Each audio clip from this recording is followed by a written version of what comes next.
ఏదైతే కుటుంబాల గురించి మాట్లాడితే గతంలో అడ్డగోలుగా డ్రగ్స్ ని వినియోగించి తెలంగాణ రాష్ట్రంలో డ్రగ్స్ ని అడ్డగోలుగా సరఫరా చేసిన ఒక చరిత్ర నీది. ఈరోజు సిగ్గు లేకుండా ముఖ్యమంత్రి గారి గురించి మాట్లాడుతున్నావు. నువ్వు తెలంగాణ ప్రజలు నిన్ను మీ అయ్యని ఇద్దరిని కూడా చెప్పులు అరిగేటట్టు కొట్టారు. అయినా కూడా సిగ్గు లేకుండా ఈరోజు బయటకు వచ్చి మళ్ళేదో నీతివంతుల లెక్క సత్యహరిశ్చంద్రుల లెక్క మాట్లాడుతున్నావు. నిజంగా నీకు సిగ్గుంటే జూబ్లీహిల్స్ ఉప ఎన్నికల్లో గానీ సర్పంచ్ ఎన్నికల్లో గానీ నువ్వు పార్టీ వర్కింగ్ ప్రెసిడెంట్ గా అన్ఫిట్ అని చెప్పని ఈ రోజు నీ సొంత పార్టీ కార్యకర్తలు మాట్లాడుతారు. స్వయంగా నీ చెల్లెని నువ్వు దయ్యం అని చెప్పి సంబోధిస్తుంది. సొంత చెల్లెకి సమాధానం చెప్పుకునే ఒక ధైర్యం లేదా, అడిగే ప్రశ్నలకి సమాధానం చెప్పే సిగ్గు లేదు.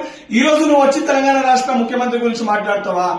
ఇదే రకంగా నీ వ్యవహారం ఉంటే రేపు పొద్దున చెప్పులు అడిగేటట్టు తెలంగాణ ప్రజలు కొట్టి మీ అయ్యచ్చే ఏదైతే మెడలో నీ మెడలో చెప్పులేసి ఊరేగించే పరిస్థితి కూడా వస్తుంది. బిడ్డ కేటీఆర్ ఖబర్దార్ ఇంకోసారి ముఖ్యమంత్రి గురించి మాట్లాడితే చెప్పులు మెడలో చెప్పుల దండలేసి తెలంగాణ రాష్ట్రంలో సిరిసిల్ల నియోజకవర్గంలో చెప్పుల దండలేసి నిన్ను సిరిసిల్ల ప్రజలు ఊరేగిస్తారు.